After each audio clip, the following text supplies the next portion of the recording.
este jueves en Política y otros datos. Para impulsar una reforma que se apruebe en los términos que ella desea, justamente porque pisa los intereses de tus aliados. Con la iniciativa de reforma electoral van a avanzar con Morena. Eso es un hecho. ¿Qué podemos esperar de este nuevo periodo en el Congreso? Lo que vayan a querer aprobar lo van a hacer de cualquier manera, con o sin la oposición. Política y otros datos. Un hecho inédito y profundamente democrático. Un episodio nuevo cada jueves. Un podcast de Expansión.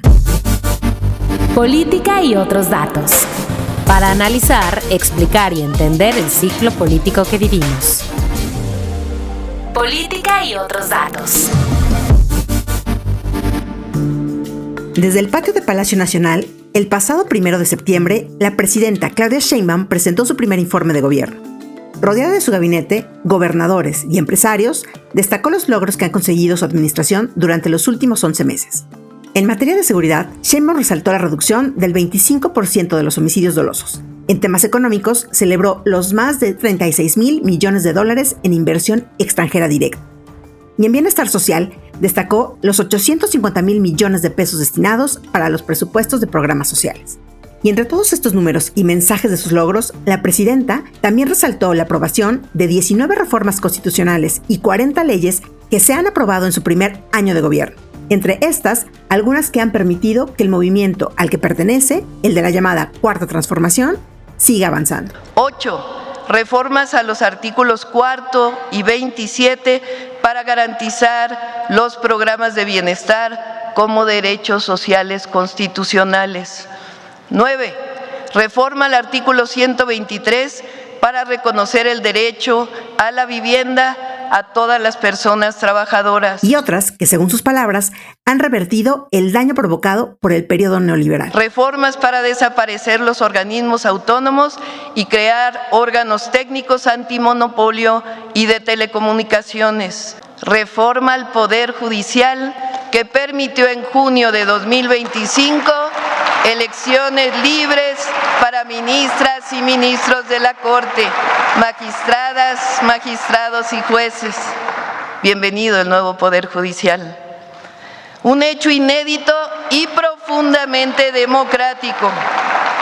Se termina la era del nepotismo, corrupción y privilegios y comienza una nueva era de legalidad y justicia para todas y para todos. Un verdadero Estado de Derecho. Pero estas reformas que Claudia Sheinbaum destacó no hubieran sido posibles sin el trabajo de los legisladores de Morena y sus aliados en el Congreso, donde mantiene la mayoría calificada que le permite hacer reformas constitucionales sin requerir a la oposición. Un grupo que hasta hace un año parecía sumamente unido, pero que hoy está rodeado de escándalos y que pareciera que cada vez está más fragmentado. Es un escenario que se ha venido verificando en distintos momentos, liderazgos muy identificados, el del senador Adán Augusto, el de Ricardo Monreal, el de Gerardo Fernández Noroña, de alguna manera pues han rebasado por la derecha las indicaciones de la presidenta. Es Simón Hernández, coordinador de la Clínica Jurídica Minerva Calderón de la Universidad Iberoamericana de Puebla. El partido tiene una crisis con el liderazgo del hijo del presidente López Obrador y que hoy en día pues la presidenta no es la gran figura que articule a Morena como movimiento y partido político. Sigue en el gobierno federal, pero no necesariamente en el partido. La idea de que la presidenta iniciará su segundo año de gobierno con la ventaja de tener el Congreso para sacar 30 leyes pendientes no será garantía, sobre todo cuando se pone el proyecto de la reforma electoral sobre la mesa. Fernando Dorak, analista, consultor político y experto en temas legislativos, considera que deberá negociar con los legisladores aliados del Partido Verde y del Trabajo. Y yo estoy dudando que le alcance el capital político a Claudia Sheinbaum para impulsar una reforma que se apruebe en los términos que ella desea. Justamente porque pisa los intereses de tus aliados. Y yo creo que por esa misma falta de cálculo político, ella va a tener una gran disyuntiva, no ahorita, sino más o menos por ahí de febrero cuando se presenta la iniciativa. Esta situación abre la puerta a que la presidenta no solo negocie con los legisladores de su partido, sino también con algunos de los integrantes de la oposición. Así lo considera Georgina de la Fuente, especialista en gobernanza democrática y socia de la consultora Estrategia Electoral. Yo creo que sí hay ciertos temas estratégicos para los cuales la presidenta eventualmente necesite algunos apoyos, al menos por parte de la oposición. Y hablo específicamente de la reforma electoral. Y aquí tampoco quiero pecar de ingenua. Me queda perfectamente claro que lo que vayan a querer buscar aprobar, lo van a hacer de cualquier manera con o sin la oposición. Sin embargo, sí podemos observar algunos destellos de que el ánimo hacia estos temas estratégicos fundamentales como es el electoral, sí pudiera verse un poquito distinto. Con todos estos elementos reunidos, ¿qué podemos esperar de este nuevo periodo en el Congreso? ¿Cómo será la relación entre los poderes de la Unión? Y sobre todo, ¿cómo impacta todo esto en la vida pública del país? Soy Mariel Ibarra, es jueves 4 de septiembre del 2025 y de esto vamos a platicar en Política y otros datos. Que en la Asamblea podamos continuar con esta sesión. Porque hoy Morena es Cuauhtémoc Blanco y la impunidad de los legisladores agresores sexuales protegidos desde el poder. Hoy Morena es Cuitláhuac García y la corrupción institucionalizada. Hoy Morena es quien se roba elecciones en este país, como lo acaban de hacer recientemente en Veracruz. Hoy Morena es la barredora y la inacción del gobierno. Hoy Morena es Rocha Moya y la crisis imparable de violencia en Sinaloa. Son los sonidos de la protesta, del debate y las tensiones del Congreso mexicano. Morena no es un partido. Ustedes no son un movimiento. Ustedes son un cartel que pactó con los criminales. Ustedes son un gobierno que está destruyendo el Estado mexicano. Es la sesión del Congreso General en la Cámara de Diputados. Son las voces con las que se abrió el periodo ordinario de sesiones, horas más tarde del acto del Palacio Nacional, donde toca recibir de manera formal el primer informe de gobierno de la presidenta Claudia Sheinbaum. En ella, la bancada del PRI irrumpió con megáfonos, sonidos de sirenas y carteles en contra de Morena para frenar por más de 10 minutos la sesión a la que acudió la secretaria de Gobernación, Rosa Isela Rodríguez. No vale la pena que nos confrontemos, que hagamos de esta Cámara un escenario de violencia. Este escenario es apenas una muestra de las tensiones y disputas con las que arranca la actividad en el Congreso, que ha vivido días de polémicas por la exhibición de excesos y falta de austeridad y algunas acusaciones que tienen en la mira a varios legisladores de Morena. No es un problema que se peleen los diputados y los senadores. El problema es que la persona encargada en establecer el orden y que debería tener la legitimidad para instrumentar sanciones, no solamente no la tiene, sino que es parte activa del problema. Lo dice Fernando Dorak, quien se refiere sobre todo a la pasada presidencia del Senado con Gerardo Fernández Noroña, quien en la última sesión de la Comisión Permanente del Congreso terminó enfrascado en una trifulca con el senador y líder nacional del PRI, Alejandro Moreno. Venimos de un año de sesiones en donde tuvimos 2 presidencias de mesa directiva en ambas cámaras que actuaron de manera facciosa. ¿A qué me refiero? Una presidencia de mesa directiva debe contar con la confianza de todos sus compañeros. ¿Por qué? Porque se encarga de dar el uso de la palabra. Para los expertos, el origen de los liderazgos no son recientes.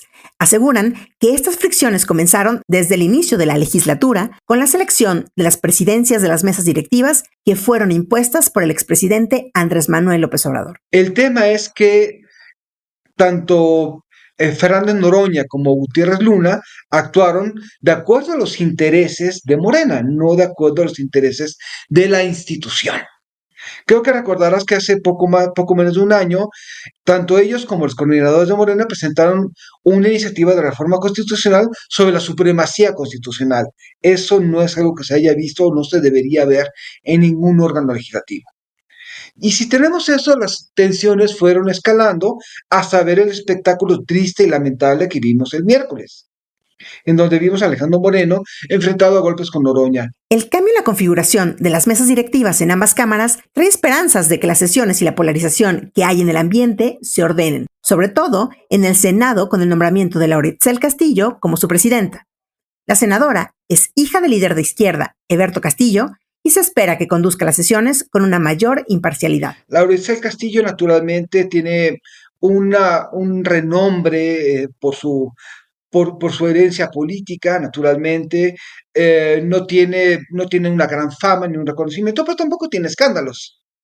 Se espera que naturalmente sea una persona discreta y que sepa ejercer sus funciones, y vamos a darle en este caso el beneficio de la duda, y además de todo tiene el apoyo de su grupo parlamentario, que es mayoritario. En el caso de la Cámara de Diputados, Fernando Dorak ve las cosas distintas. Ahí, la propuesta de aprobación de la diputada del PAN, Kenia López Rabadán, salió un día después del arranque del periodo ordinario de sesiones. La razón: Morena buscaba una conducción sin sorpresas en la entrega del primer informe de Claudia Sheinbaum. Para el analista, Kenia López es una política que se ha caracterizado por ser muy crítica y confrontativa con el gobierno morenista, por lo que ve difícil que se logre bajar la polarización en San Lázaro. El caso de Kenia López Rabadán realmente sí es de carrera política larga, pero no ha sido una persona que haya sacado por su conciliación, sino por un protagonismo opositor que no necesariamente es constructivo en ese sentido. Ante el clima de confrontación, la parlamentaria promete alejarse de los ruidos y dar paso al debate ordenado en la Casa de los 500 diputados. Confío en la verdad, porque siempre la palabra y solo la palabra puede ser punto de encuentro. Confío en el debate apasionado, pero respetuoso, en el cuestionamiento agudo, pero honesto. Por eso, en esta presidencia, el único protagonismo lo tendrá la palabra libre y plural. Y porque creo en la palabra, en ello empeño la mía. En esta presidencia me comprometo a garantizar el derecho de cada diputada y de cada diputado a representar a sus votantes y a defender su posición. Pero la primera prueba que deberá superar el Congreso será la discusión y aprobación del paquete económico 2026, que llegará a la Cámara de Diputados este 8 de septiembre. En él, se espera que el presupuesto para el próximo año supere el monto del 2025, el cual ascendió a poco más de 9.3 billones de pesos. Y como ocurre cada año, el tema de una urgente reforma fiscal vuelve a aparecer en el debate público, porque las necesidades del país cada vez son más y el dinero cada vez es menos. Entre 2018 y 2025, el gasto neto total pasó de 5.3 billones a 9.2 billones de pesos, es decir, un incremento del 24.8% en términos reales. A pesar de que cada vez hay más signos de que el dinero público ya es muy poco frente a los compromisos, la presidenta Claudia Sheinbaum sigue firme en que no habrá una reforma fiscal. ¿Usted no coincide entonces con quienes hablan de la urgencia de una reforma fiscal? Se puede discutir, todo es debatible, pero el próximo año vamos a hacer algunos ajustes a algunos temas, pero no de la miscelánea esencialmente, como se llama, pero no estamos pensando subir impuestos. Para Carlos Ramírez, economista y socio fundador de Integralia, lo que sí podría ocurrir es que el gobierno haga ajustes a IEPS o a las aduanas para llegarse de mayores recursos. Pero ¿qué sí puede pasar? Y hay que poner mucha atención. Lo que puede pasar es que el gobierno, desesperado por más recursos, que lo está porque los números no le están ayudando, no le favorecen, y de cara al final del año va a ser un cierre muy difícil, y ya no digamos para el próximo, y necesita recursos para programas sociales, proyectos de infraestructura, costo fiscal, costo financiero, pensiones, etc. ¿Qué puede hacer? Puede disfrazar una reforma fiscal con ajustes en algunos temas, aduanas, IEPS y otros temas, no llamarle una reforma fiscal, pero sí hacer un cambio en el sistema fiscal para elevar la recaudación. ¿Y por qué existe tanta resistencia a proponer una reforma fiscal? Carlos Ramírez asegura que es por el impacto que puede causar a la popularidad de los gobernantes. En el gobierno de Peña Nieto se hizo una reforma fiscal, la más importante que ha hecho este país en su historia, probablemente desde que se unificaron los impuestos en los 70s. Y la gran pregunta es, ¿por qué el gobierno federal no quiere hacer una reforma fiscal? Porque tiene enorme temor de que si hace esa reforma fiscal, le va a costar en términos de popularidad. Entonces es una decisión consciente política de decir, no me voy a meter en problemas y no voy a lastimar el bolsillo de los contribuyentes, porque ya vimos con Peña Nieto que le fue muy mal en términos de popularidad por esa reforma. Pero el gobierno federal ya adelantó que para este periodo de sesiones viene una reforma a la ley de aduanas, con la que además de poner un cerco en la corrupción, esperan que suba la recaudación para ayudar a las finanzas públicas. Es la consejera jurídica de la presidencia, Ernestina Godoy. Tiene una reforma muy importante a la ley aduanera. Ahí véanla con mucho cuidado, analícenla. Es una reforma de gran calado. Va a causar mucho escozor. También hay una reforma que ha despertado muchísimo interés en la población: la reducción de la jornada laboral a 40 horas. La propuesta genera gran aceptación entre los trabajadores, pero también un rechazo y preocupación entre algunos empresarios. Por ello, Carlos Ramírez considera importante conocer cómo se llevarán las negociaciones dentro y fuera del Congreso para su aprobación. El gobierno ha hecho un esfuerzo por acercar al gobierno, al sector privado. Es decir, ha celebrado estos foros para recoger todas las inquietudes de la parte privada. La gran pregunta que subyace de aquí a lo que viene en estos próximos meses es, no hay duda que se va a aprobar, es decir, aquí no hay ninguna duda respecto a que se habrá de aprobar. La gran interrogante es más bien cuáles son los detalles de esta iniciativa que serán aprobados. Y ese es el gran riesgo para el sector privado. Es decir, el riesgo que al final del día el gobierno federal diga, ¿saben qué? Ya los escuché, algunas de sus propuestas son valiosas y hay que incorporarlas, pero otras me es imposible incorporarlas y por tanto vamos a ir para adelante. Pero sin duda, la iniciativa de reforma que más tensiones generará será la electoral. Y aunque el proyecto de esta iniciativa estará listo en 2026, la presidenta Claudia Sheinbaum ya ha delineado que se busca desaparecer a los diputados de representación proporcional o plurinominales, reducir el gasto para las elecciones y recortar el financiamiento a los partidos políticos. Y por ello, el problema principal para que esta reforma avance en los términos que plantea la presidenta no está solo en los votos que tienen los partidos de oposición, sino los que están en manos del PT y el Partido Verde, como nos lo explica el especialista Carlos Ramírez. Quizá la prueba de fuego para Claudia será la reforma electoral, en donde habrá que traer al Verde y al PT a una reforma que resulta incómoda para los partidos minoritarios. Y por cierto, no solo incómoda para los partidos minoritarios, sino desafortunadamente no muy positiva para la democracia mexicana. No obstante, Carlos asegura que no habrá obstáculo para que la reforma pueda ser apoyada al final por los aliados. Lo que nosotros en Integralia vaticinamos es que Morena encontrará un camino intermedio para convencer a sus aliados de avanzar en la reforma electoral, ofreciéndoles algo a cambio. Pero el Verde y el PT no se van a oponer. No se van a oponer, no van a romper nunca con Morena, no tienen a dónde ir. Es hoy por hoy el partido mayoritario que tiene las fichas de negociación y por tanto, aún en el escenario de que el Verde y el PT pudieran no estar de acuerdo con la iniciativa de la reforma electoral, van a avanzar con Morena. Eso es un hecho. Pero para Georgina de la Fuente, socia de estrategia electoral, la discusión sobre este tema sí será ardua y asegura que cada consenso o desacuerdo que se genere en esta legislatura repercutirá para su discusión el próximo año. La reforma electoral no se va a estar discutiendo en este periodo de sesiones, digamos que en la mesa, en lo formal.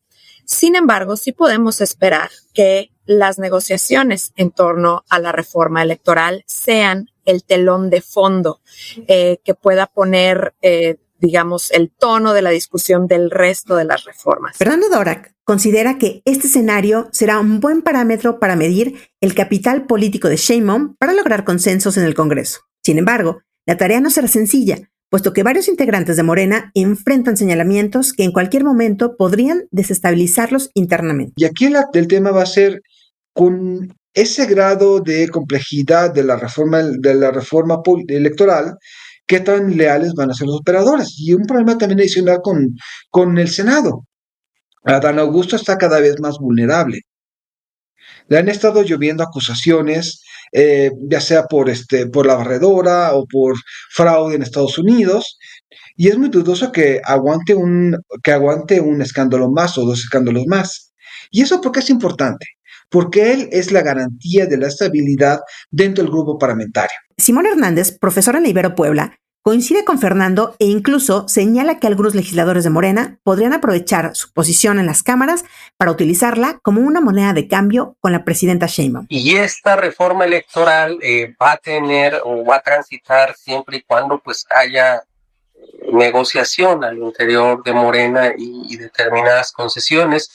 A mí me parece que no es una reforma que hoy en día estén tan dispuestos, sobre todo los coordinadores en el Congreso de la Unión, a apoyar con facilidad, sino más bien va a ser un mecanismo y un mecanismo de negociación, una moneda de cambio con la presidenta, asegurar la mayoría, pero a cambio de ciertas concesiones, reservar determinadas decisiones en las candidaturas, en fin, darles algo de poder de decisión a los grupos que hoy están muy activos en el partido. Para el académico, esta situación es un ejemplo de la poca estructura de partido con la que cuenta la mandataria en Morena, porque a diferencia del expresidente López Obrador, lo que diga no siempre se cumple a cabalidad, como los llamados a vivir con austeridad. Desde que el año pasado en la transición ella dijo que se posponga la reforma judicial y los coordinadores parlamentarios dijeron no, esto va.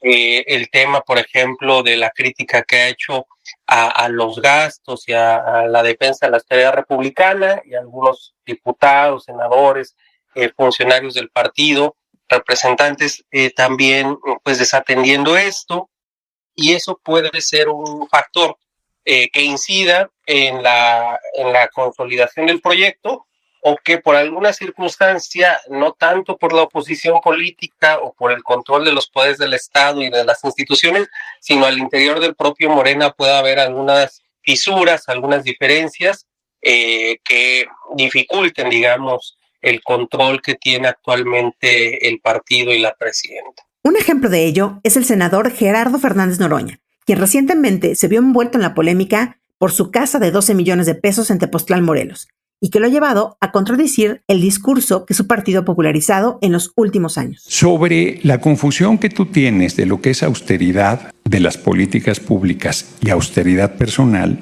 yo no tengo ninguna obligación personal de ser austero. Otro caso reciente es el de Andrés Manuel López Beltrán, hijo del expresidente López Obrador, quien fue cuestionado por sus viajes a Estados Unidos y Japón, donde presuntamente se habría hospedado en un hotel de lujo. Para Simón Hernández, estos casos son resultado de la no injerencia que tiene Sheinbaum en Morena y que su prioridad está en atender los problemas locales y las presiones de Estados Unidos. Pero también es cierto que la presidenta pues ha intentado construir su propio liderazgo, creo que en un entorno bastante adverso para ella. Es simplemente el tema migratorio y de la política de seguridad de Estados Unidos, todo el tema sobre los cárteles del narcotráfico, que si son grupos terroristas, ha sido una situación que ha demandado una buena parte de la atención de la presidenta, la relación binacional, y eso no le ha permitido atender suficientemente la política interna. Y con esto, ¿hay algún riesgo de que Morena pierda su mayoría en el Congreso para el 2027? Los expertos son contundentes. No, al menos no por ahora.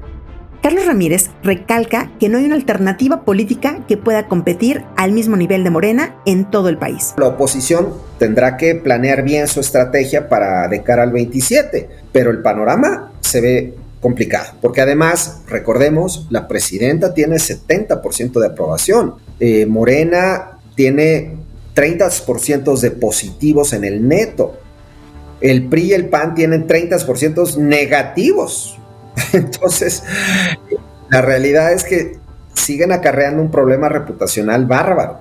Y Morena tiene una muy alta valoración por parte de un porcentaje muy alto de mexicanos. Y ante la nula influencia o avance de la oposición, Fernando Dorak considera que el partido en el poder solo se podría resquebrajar desde dentro, si no se tiene cuidado con las divisiones y sobre todo si se olvidan de su objetivo. El pegamento de Morena fue un liderazgo providencial. López Obrador fue una persona que todavía sigue teniendo, a pesar de todas las transformaciones que hizo, a pesar de toda la polémica, una figura con la que va a morir, va a pasar a la historia con esa figura que tiene. Pero él es el único pegamento de esto. ¿Por qué? Porque esos atributos que tenía no son heredables ni transferibles. Y aquí para mí me parece una dinámica que puede ser peligrosa. Todo el mundo se va a decir obradorista. Y vamos a acabar como el peronismo en Argentina. Va a haber peronismo de izquierda, de centro y de derecha. En este contexto, la presidenta Sheinbaum deberá apurar a consolidar su liderazgo al interior de Morena y contar con consensos para sacar todas las reformas antes del 2027, cuando la temporada electoral se instale y comience la batalla por las candidaturas. Y ya veremos si la oposición puede construir un proyecto político que sea un verdadero contrapeso de cara a las elecciones intermedias y al 2030. Así lo advierte Simón Hernández, de la Ibero Puebla. Pero creo que también hay una responsabilidad en que la oposición pues lleva más de un sexenio sin poder articular una propuesta consistente, congruente, alternativa, que no sea solo reactiva y decir todo lo que hace el gobierno está mal, sino que realmente pues genere otro tipo de alternativas, tanto en el plano partidista como en los congresos, como en donde tiene algún ámbito de incidencia, ¿no?